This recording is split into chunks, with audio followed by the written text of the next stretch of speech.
The New York Islanders GM search continues, but today we'll break down one thing the new GM must do to secure the future of this franchise. All that and more on today's Locked On Islanders podcast.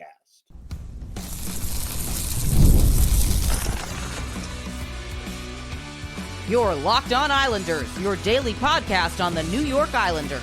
Part of the Locked On Podcast Network, your team every day.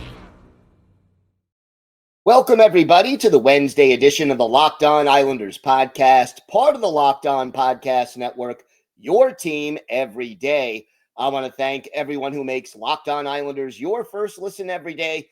Don't forget to subscribe on YouTube or wherever you listen to podcasts so you never miss an episode. We have got a busy show today. I'm Gil Martin. I've been covering the New York Islanders for almost 2 decades. And I wrote the book Ice Wars on the history of the Islanders' rivalry with the Rangers from 1972 to the modern era. Today, we're going to discuss one thing that the new Islanders GM, whoever it's going to be, absolutely must do. Plus, Bo Horvat killing it at the Worlds, and Caleb Ritchie doing his thing in the OHL playoffs. And we'll discuss Matt Martin's season and whether or not he has a future with the Islanders after this year. We're going to start with the new GM. And it was a fairly quiet day on the news front on Tuesday. The 3 people we mentioned, everydayers, will recall on yesterday's show, probably going to be interviewed at some point, either this week or maybe early next week. The process is ongoing. And it continues, and there were no major announcements made over the last 24 hours. However, and here is the thing, there is one thing that the new GM, whoever it's going to be, absolutely must do in order to help this club get out of the mess that Lou Lamoriello put them in and move on to hopefully a better new era of Islanders hockey. And this is that thing. The New York Islanders cannot allow or expect the new GM to continue to chase his tail to try to get a wild card spot every year. This team, whether it's a retool that's designed to take a couple of years, 2-3 years, or a full rebuild, which is going to take significantly longer, 5 to 7 years, perhaps. Regardless of that, the one thing they cannot do that Lou Lamoriello did and was ultimately a big reason for his undoing, you cannot constantly chase 8th place in the conference and sacrifice the future in the process. We have seen, and everydayers know, my mantra has been this team needs to get younger, faster, and more skilled. And that fact remains. Some people pointed out, and understandably so, that the team also needs more physicality. I agree with that. I think getting younger, faster, and more skilled, the younger part could lead to some more physicality, but be that as it may, I'll add that to the list. But here's the thing. Lou Lamoriello traded away 4 consecutive first-round draft picks for this team.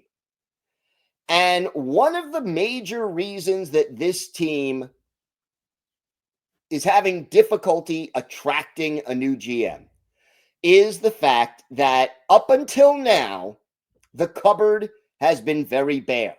Now, last year, finally, Lou held on to that first-round pick, selected Cole Yzerman. That added a little more excitement and boosted the prospect pool. I think Yzerman is arguably the first forward in a while to have top line potential and even top 6 potential, whereas most of the other prospects, even a guy like Danny Nelson, who is among the top prospects in the Islanders organization, he was considered a third or fourth line player by most scouts. He was not considered this star player in the making. That's not to say he can't be good, he can't contribute at the NHL level, or that he could exceed those expectations down the line. But the expectations by most scouts is Danny Nelson, solid bottom six kind of a forward. That's his ceiling according to most scouts. You add Calum Ritchie, who the Islanders acquired in the Brock Nelson deal at the trade deadline, and suddenly you've got two forwards in your system who might be able to be top six and make a little bit more of an offensive impact.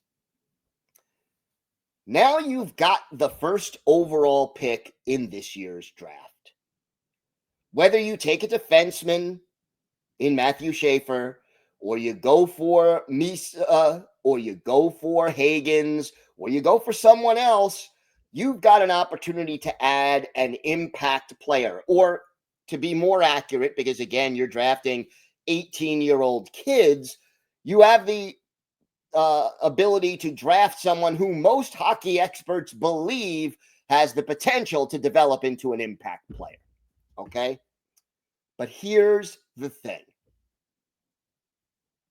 Ownership should not look to hire another person as the Islanders GM who is looking for a quick fix to win now.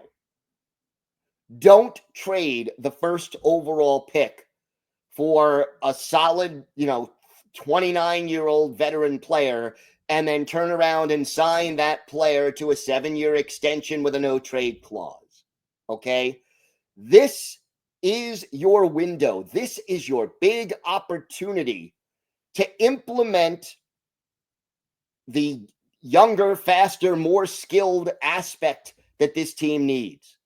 And even if it means taking a step back to take 2 steps forward, do not keep thinking we have to win every year and that making the playoffs as the second wild card is the same thing as being one of the top teams in the conference, because once you're in the playoffs, everybody has a chance to win. Yes, it's true. But if you want to build a team like the Colorado Avalanche or the Edmonton Oilers or the Toronto Maple Leafs or the Florida Panthers, I list those teams not because necessarily they're, going to win the cup this year. None of them may win the cup this year. But what those teams have in common is they were put together after losing for a few years for the long term.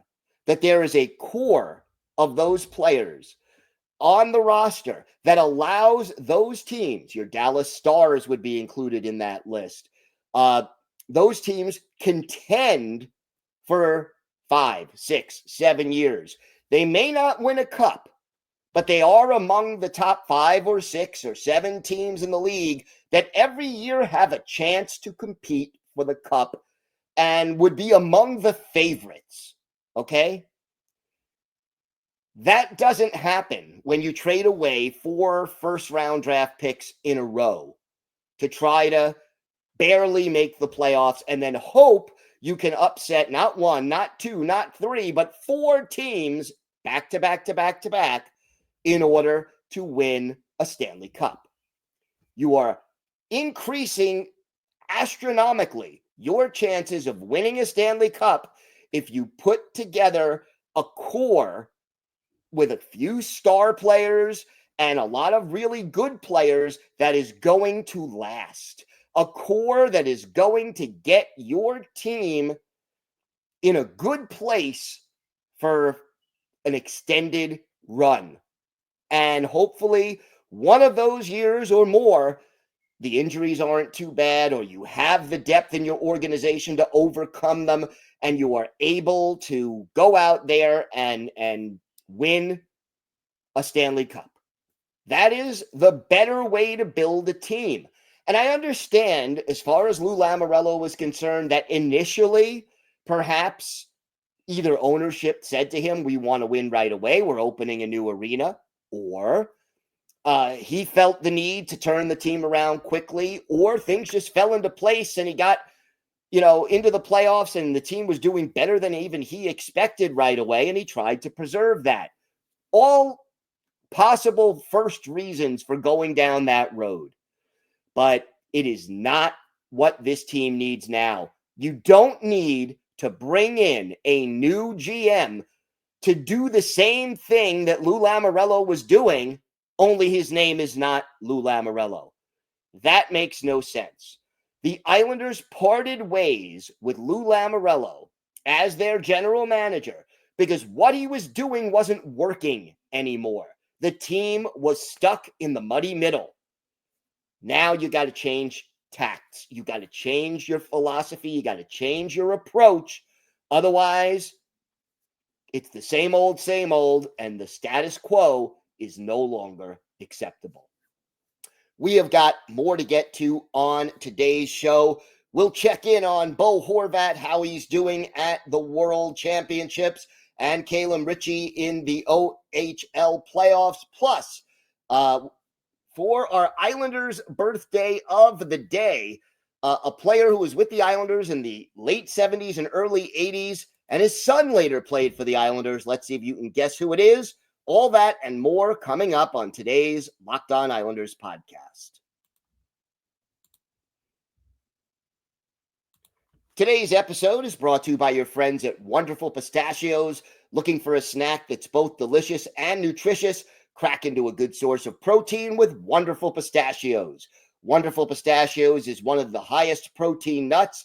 Each 1 ounce serving has 6 grams of protein, giving you over 10% of your daily value. Plus, they're packed with fiber and better for you unsaturated fats to help keep you feeling fuller longer. Personally, I love the no-shells variety. It's the perfect grab-and-go snack for busy days. Whether I'm snacking at my desk, on a road trip, or just need a quick protein boost, they're always my go-to. And if you love cracking open every shell for that satisfying crunch, the in-shell options are a classic favorite. So get snacking and get cracking with the snack that packs a protein punch. Visit wonderfulpistachios.com to learn more. wonderfulpistachios.com to learn more.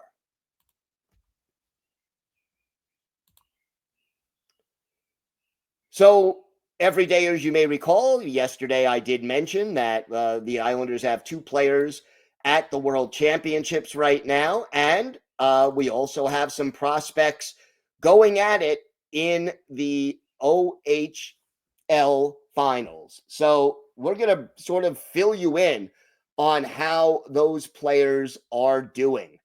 And I think so far, so good. Bo Horvat, in particular, playing for Team Canada, and he is doing very well. Had another 2-goal effort in Canada's 5-0 win over France. And again, just really solid play from Bo Horvat. He had the first goal of the game, 6.5 minutes in, scoring on a backhander, and then scored on the power play early in the third period to make it 4-0. This is his second 2-goal game of the tournament. And in 3 games, Bo Horvat has 4 goals and 1 assist.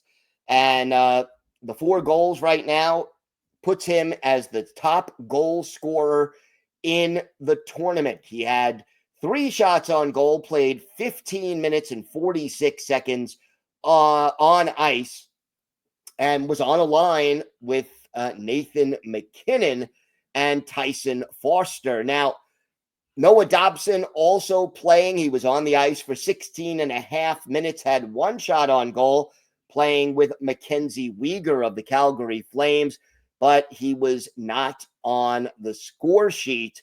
And again, the fact that Horvat is playing so well, and Dobson, again, kind of just, muddling through, at least offensively.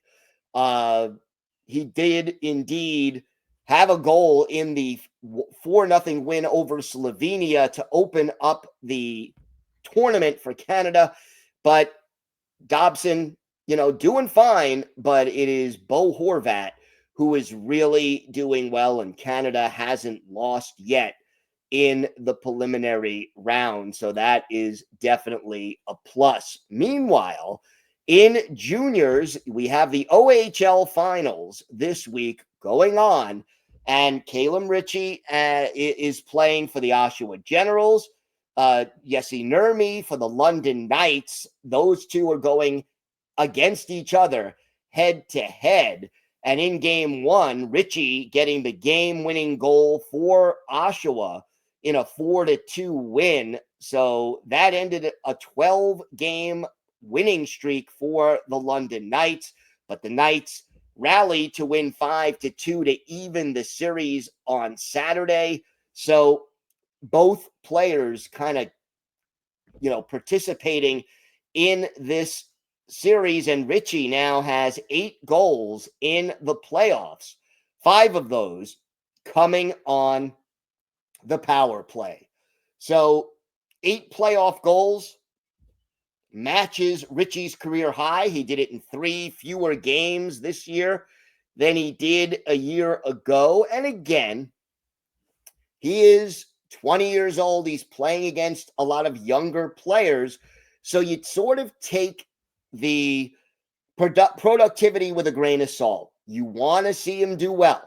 You want to see him play at a very high level. If he doesn't, and he's 20 and he's playing against 17 and 18 and 19-year-olds, then there's a problem.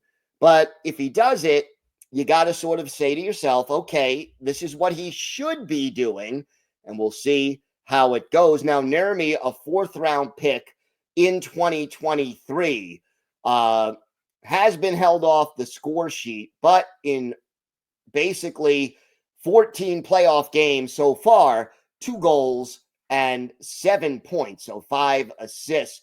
It's been a fun series so far, and it's great to see that the Islanders have players on both teams in this OHL final going head to head, and eventually we get to the Memorial Cup. The winning team in this series will be part of that. So enjoy the ride. Keep an eye on these prospects. It is good to see that,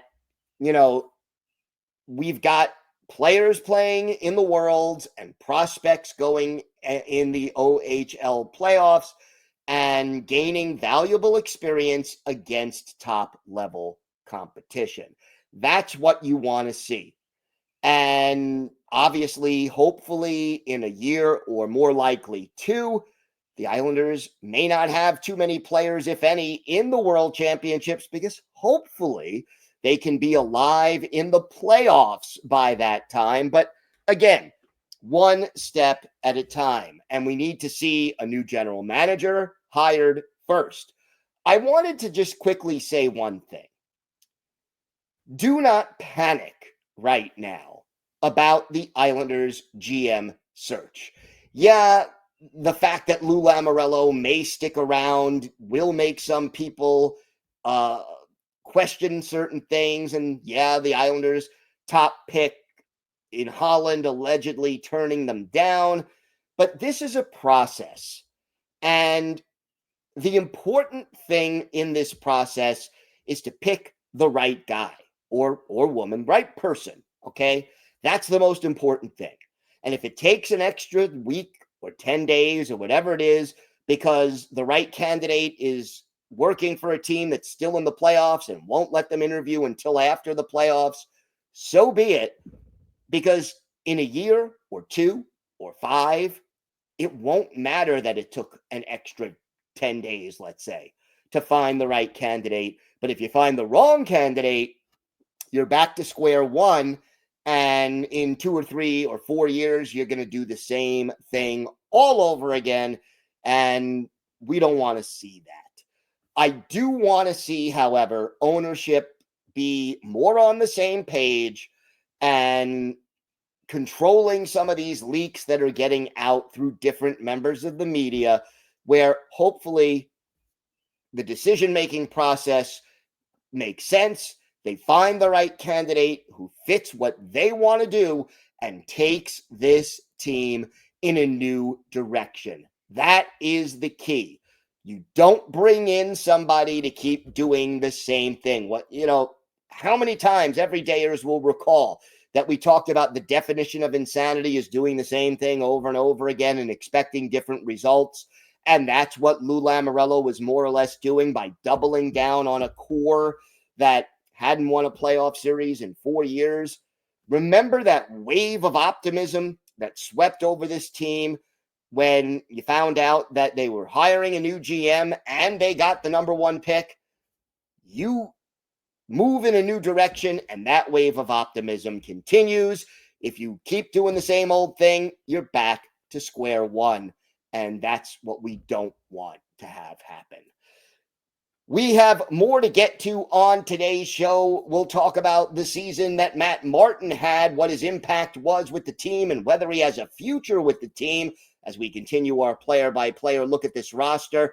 Plus, we'll have our Islanders birthday of the day. All that and more still to come on today's Locked On Islanders podcast.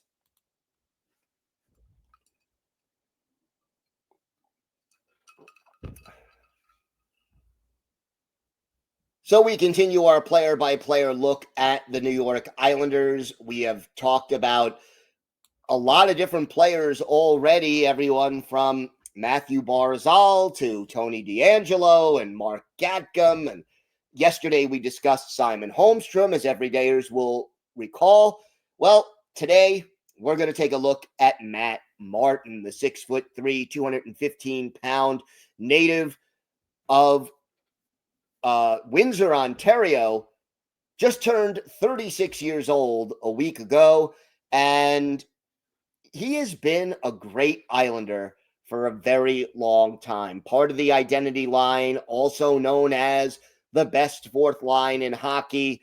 But let's face it, this year, Martin's impact was limited. He played in only 32 games, started the season in training camp on a PTO, ended up signing with the team, but rode the bench and was in the press box for most of the season, and understandably so. In those 32 games, he had 2 assists, was a -5, had 10 penalty minutes, and, he had 82 hits in 32 games, which is, around where he was. It's a little bit lower per game than where he was a year ago. His ice time was down about 45 seconds, down to 8:33 per game.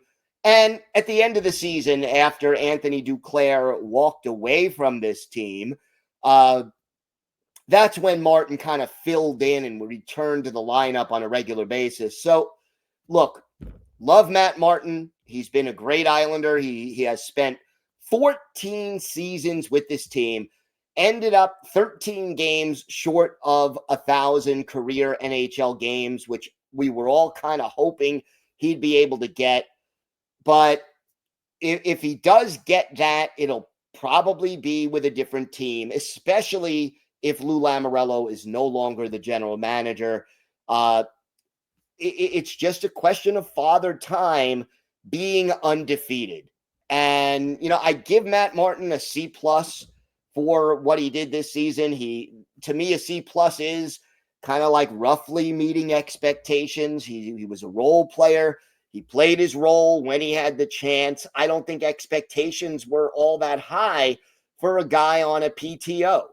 But Matt Martin, like I said, always been a great Islander, great part of the community, and always gives his all every time he's out on the ice. But at the age of 36, after taking so many hits and dishing out probably even more hits, father time eventually catches everyone. And I think if you remember the interviews that Matt Martin had late in the season, before the last home game, before the last regular season game, he knew that his time as a New York Islander was coming to an end. It was emotional. Would it at all surprise me if Matt Martin is part of the organization in a different capacity, whether it's community relations, scouting in some way, an assistant coach, whether it's in Bridgeport or working with the team in training camp, whatever it is, it would not surprise me at all. And I would welcome Matt Martin to be a part of this organization in the future because he has been so good both on the ice and in the community for such a long time. So a big thank you to Matt Martin for everything he's done for this team and for this organization and for Long Island over the course of his career. And I hope he's still in the organization in some capacity, but ultimately that's going to be up to whoever's running the team as of July 1st or sooner, but we'll see. We'll see whether or not Martin gets anything. I would be very shocked, though, if he is on the ice in an Islanders uniform next year. Again, I'd love to see him get to 1,000 games. I just don't know if that's really going to happen. All right, time now for our Islanders birthday of the day. And today is the 67th birthday of former Islanders forward Steve Tambellini. The native of Trail, British Columbia, 6 feet, 185 pounds. He was the Islanders' first-round pick, 15th overall in the 1978 draft. Played his first NHL game in 78-79 with the Islanders. One game that year. Then joined the team more or less full-time in 79-80. Was traded midway through the 80-81 season, kind of late, actually, in the 80-81 season, as part of the Chico Resch deal with the Colorado Rockies. Played for the Rockies for one full season after the rest of that 80-81 campaign, and was an original member of the New Jersey Devils. The Rockies moved to New Jersey in 82-83. Later played for the Flames and for the Canucks before finishing his career in Austria in 1989-90. Tambellini played in 553 career NHL games, had 160 goals, 310 points, and 105 penalty minutes. Only played in 2 playoff games, had 1 assist. That was with Calgary.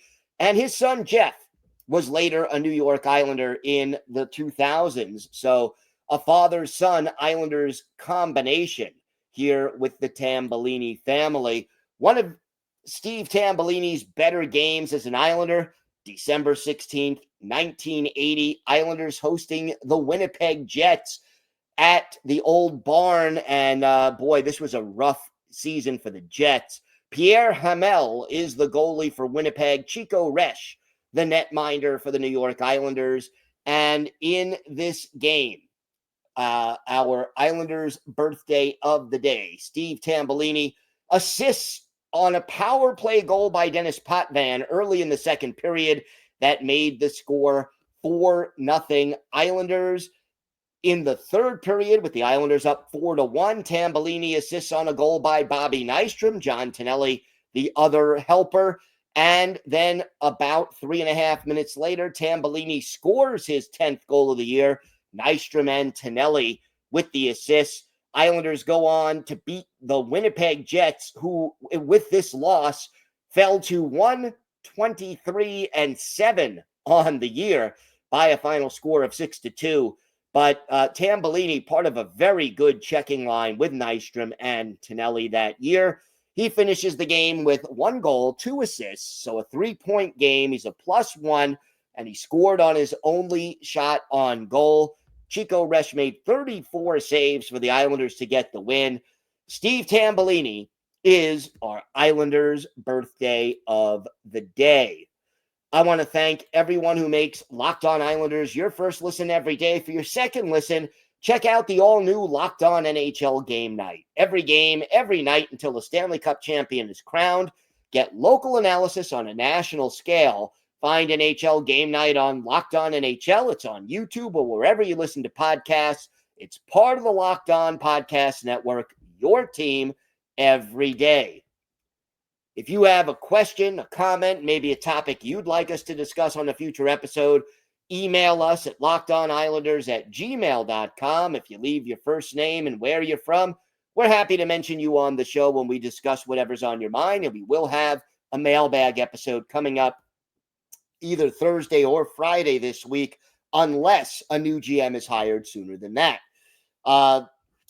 You could follow the show on X at Locked On Isles. You could follow me, Gil Martin, on X at Ice Wars, NYR, VSNYI. We'll keep you up to date on all things Islanders throughout this critical offseason, and I am live tweeting during every Islanders game once those games come back, and it's great to talk Islanders hockey with you, game time or anytime. Everydayers, we're back tomorrow. We will continue our player-by-player analysis of the Islanders with Kyle Palmieri, and does he have a future with this team? We'll talk about that, and we'll update you on the latest on the GM search. Until then, have a great day, everybody. Stay safe, and of course, let's go Islanders.